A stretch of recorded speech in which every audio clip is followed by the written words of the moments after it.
जयकारा जिन देव का, जयकारा जिन देव का, जयकारा जिन देव का। बहुत अच्छा। हाँ, पूर्व संस्कारें धीमे धीमे छूट जाएंगे, ठीक है। उपस्थित पुण्यात्मा महानुभाव, संसार का प्रत्येक प्राणी सुख और शांति की वांछा करता है। कोई भी प्राणी दुख नहीं चाहता, फिर भी ये दुख हमारी आंतों में ऐसे चिपका हुआ है जैसे अग्नि के साथ उसकी उष्णता, चंद्रमा के साथ उसकी चांदनी, सूर्य के साथ उसकी किरणें, ऐसे चिपक गया है दुख। हम नहीं चाहते, फिर भी वह दुख आ जाता है। आप में से बैठे कोई व्यक्ति दुख चाहते हैं क्या? चाहते हैं कोई? जोर से बोलो। पक्का कोई नहीं चाहते? सुख कौन कौन चाहता है? सभी चाहते हैं। जे त्रिभुवन में जीव अनंत, सुख चाहें दुखते भयवंत। सभी सुख चाहते हैं, दुख से डरते हैं, किंतु फिर भी जीवन में दुख तो है। आपके जीवन में दुख कोई है क्या? कोई दुख नहीं है। कोई तन दुखी, कोई मन दुखी, कोई धन दुखी दिखे, संसार में सुख सर्वदा नहीं काहू को दिखे। माता बहनों से पूछो, महाराज जी घुटने में दर्द होता है, कमर में दर्द होता है, उठ नहीं पाते, बैठ नहीं पाते। बच्चों से पूछो याद नहीं होता, बड़ों से पूछो व्यापार नहीं चल रहा, किसने बांध दिया है। शरीर में रोग घुस गया तो निकलता ही नहीं।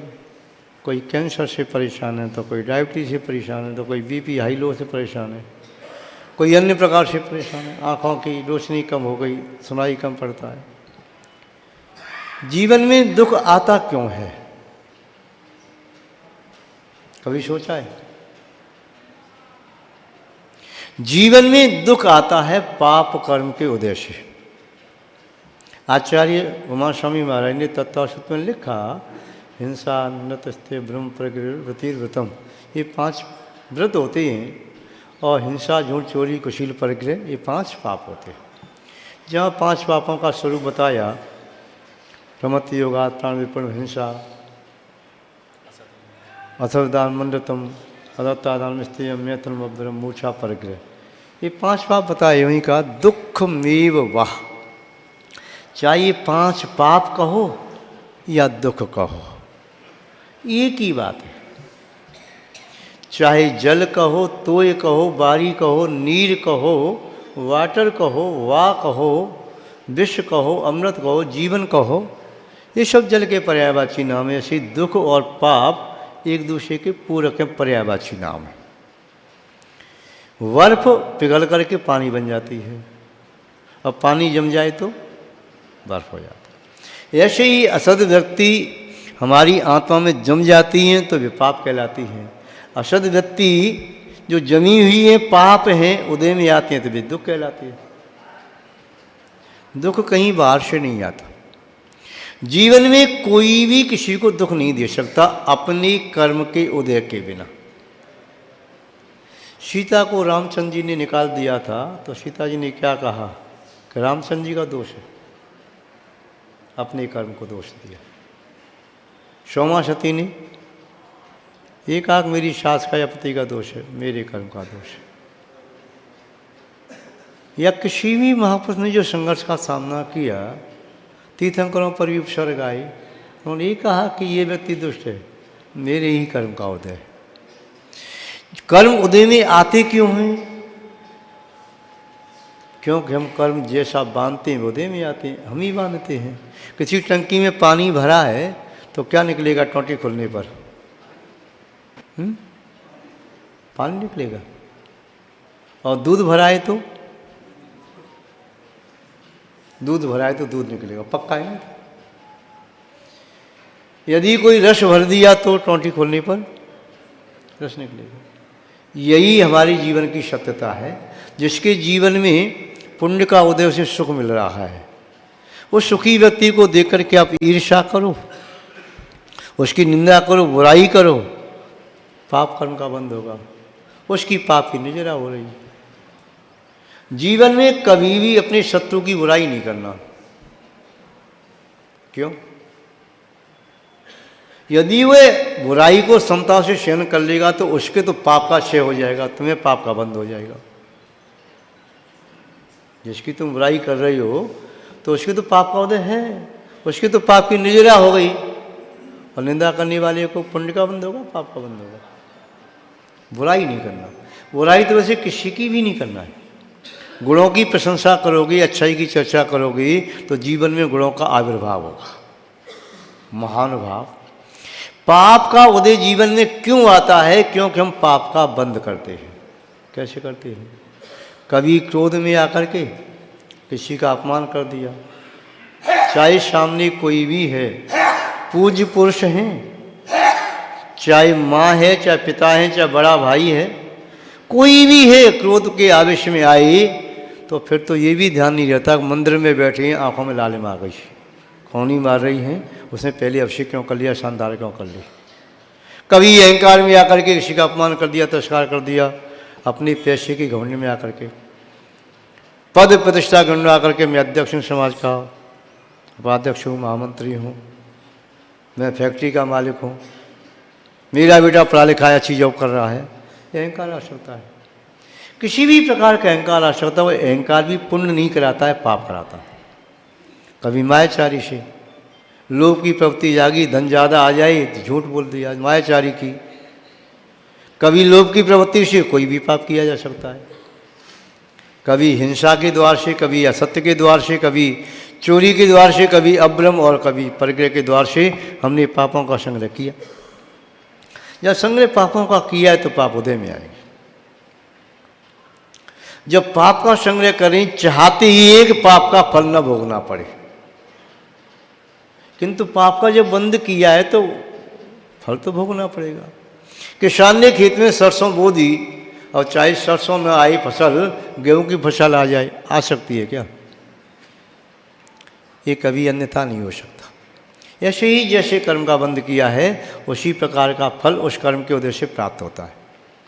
जीवन में चाहते हैं पुण्य का उदय प्राप्त हो, शरीर निरोगी रहे, राज्य प्रतिष्ठा मिले, पद प्रतिष्ठा मिले, स्त्री पुत्र आदि सब मन के अनुकूल हों, सेवक हों, वाहन हो, बैंक बैलेंस हो, धन दौलत हो, सब कुछ हो। पुण्य का फल तो चाहते हैं किंतु पुण्य के कार्य से बचना चाहते हैं। कौन करे? कौन करे? बिना किए तो कभी कुछ मिलता नहीं। भोजन की थाली सामने रखी हो, यदि हाथ न चलाओ तो ग्रास अपने आप उठ करके मुख में नहीं जाता है। जाता है क्या? तो ये पुण्य की क्रिया तो करनी पड़ेगी। चाहे कैसे भी पुण्य करो, भगवान का अभिषेक करके करो, पूजन से करो, रमोकार के जाप से करो, तीर्थ यात्रा से करो, आहार आदि दान से करो, स्वाध्याय से करो, शील आदि व्रतों का पालन करो या अन्य अन्य प्रकार के व्रतों का पालन करो, पुण्य तो स्वयं करना पड़ेगा। अब सोचें स्वर्ग के देवता आ जाएं मुनि महाराज के लिए पाटा लगाने के लिए दौसा में, कि हम दौसा की समाज मुनि महाराज को पाटा नहीं दे सकी, हमारे परमेष्ठी जमीन पर बैठे हैं, बैठे हैं, और आप लोग कहाँ बैठे हैं? ये पुण्य मिल रहा है कि पाप मिल रहा है? हमारे परमेष्ठी जमीन पर बैठे हैं, आप चटाई पर बैठे हैं, कितने बड़ी पुण्य आत्मा हैं आप। देखो आपके कपड़े गंदे हो जाएंगे ना। इतनी व्यवस्था नहीं कर सके यहाँ के अध्यक्ष मंत्री कौन है कि मुनि मारे पाटा या प्लाई भी लगवा दे। परमेष्ठी हैं, कल भगवान को भी नीच जमीन पर रख सकते हो आप। तो आपको मालूम था कल प्रार्थना करने गए थे समाज दोषा की, तो ये तो मालूम था बड़ा संघ आ रहा है, वो तो आधा संघ है, आधा संघ आरे का संघ तो उधर है, व्यवस्था ही नहीं बैठने के लिए। फिर समाज कहती है महाराज जी हमारे यहाँ आते नहीं हैं। अब बताओ ऐसी व्यवस्था पर आएंगे? चाहते ही कि महाराज में मंत्र तंत्र दे दें हमारे रोग को दूर कर दें, हमारे घर को भर दें, व्यापार हमारा चले, ऐसा आशीर्वाद दे दें। किंतु हम कुछ नहीं करेंगे, न लेने जाएंगे, न ब्याह कराने जाएंगे, न चौका लगाएंगे, आ गए तो न व्यवस्था बनाएंगे, तू व्यवस्था बना लेना, तू व्यवस्था बना लेना, तू व्यवस्था बना लेना। किंतु ये सोचो समाज की दशा आगे क्या करने वाली है। ये दशा यदि ऐसी रही तो वास्तव में सोचो, अपनी आत्मा से पूछो, क्या हमारा जैन धर्म सुरक्षित रहेगा?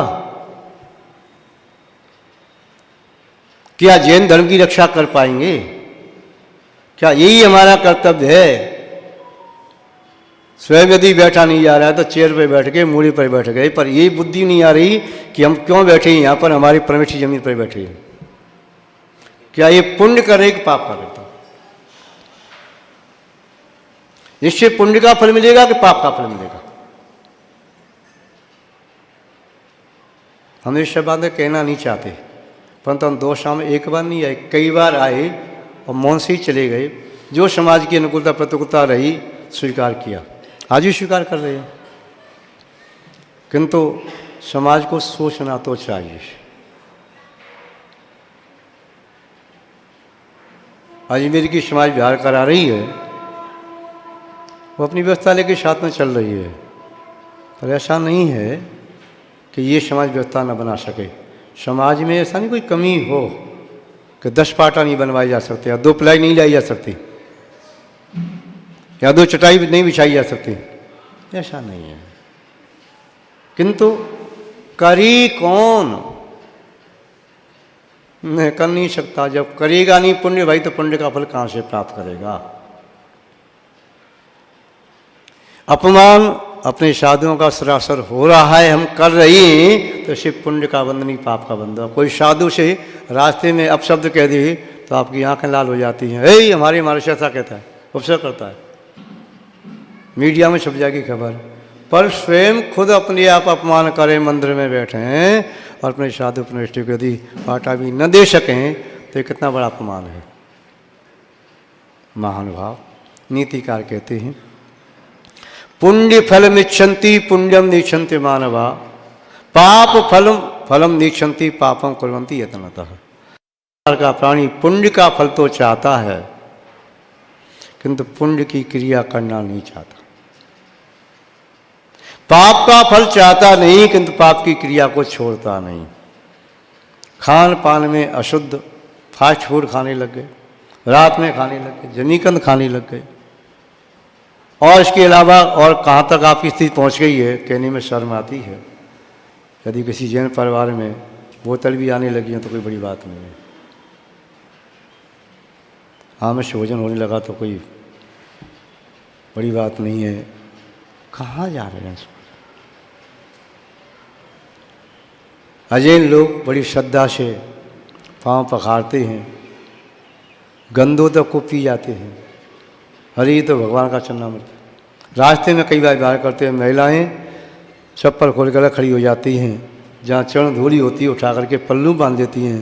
ये तो पृथ्वी के देवता हैं, इन्हीं की धूली अपने बेटे के माथे पे लगा देंगे तो उसका स्वास्थ्य ठीक हो जाएगा। उनकी श्रद्धा है। ये श्रद्धा ही वास्तव में धर्म का मूल है। केवल मंदिर में घंटी बजाने से, केवल बड़े बड़े विधान कराने से, बैंड बाजा ले जा करके 2 किलोमीटर खड़ा कर देने से इससे प्रभावना नहीं हो जाती, इससे कर्तव्य का पालन नहीं हो जाता। अपने कर्तव्यों को और समझो। 2 शाम में कम से कम 20-30 परिवार तो होंगे मेरे ख्याल में।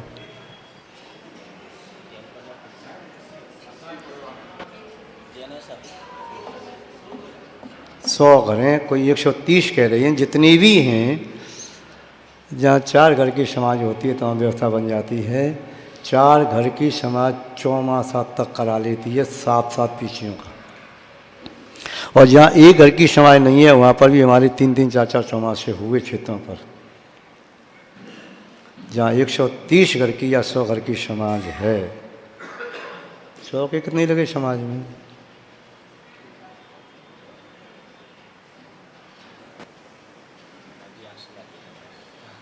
कितने लगे? क्या शावक का कर्तव्य नहीं है?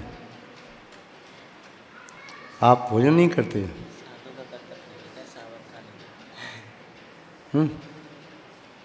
यदि आप साधु को हार करा दोगे तो कंगाल हो जाओगे। साधु को हार करा के कंगाल हो जाओगे क्या? नहीं होगे ना। फिर चौका लग जाए, पंचायती चौका, उसमें सब महिला पहुंच जाएंगी, पुण्य लूट के ले आएंगे। दूसरे की वस्तु को दान दे करके क्या दान धर्म कहलाता है? पहले चौका घर घर लगते नहीं थे कि यहाँ पर। अभी ऐसी कौन सी कि आपने बड़ी प्रभावना कर ली कि सब काम आपके बंद होते जा रहे हैं।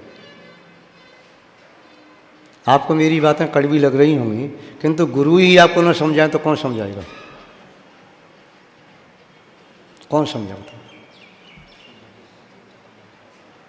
महानुभाव, मैं आपसे नाराज नहीं हूँ, किंतु हाँ ये बात अवश्य है कि मेरे मन में विकल्प जरूर है कि समाज अपने कर्तव्यों से च्युत क्यों हो रही है।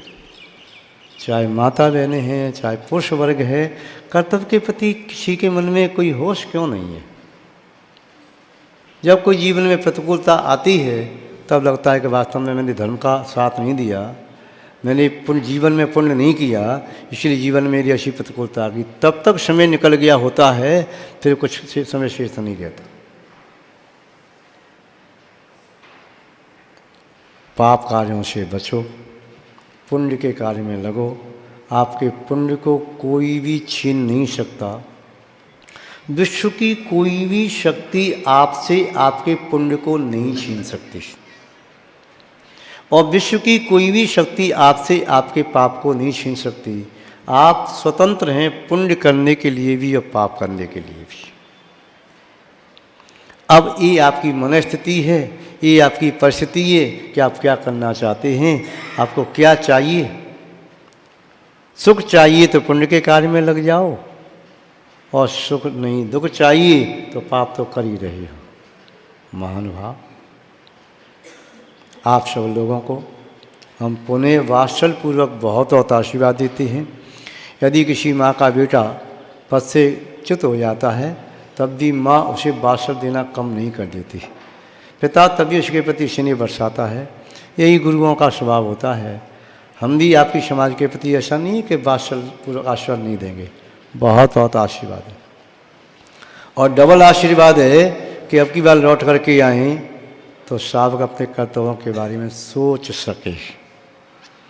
आपसे जो भूल हो रही है ये भूल आगे न हो, कुछ सुधार सकें।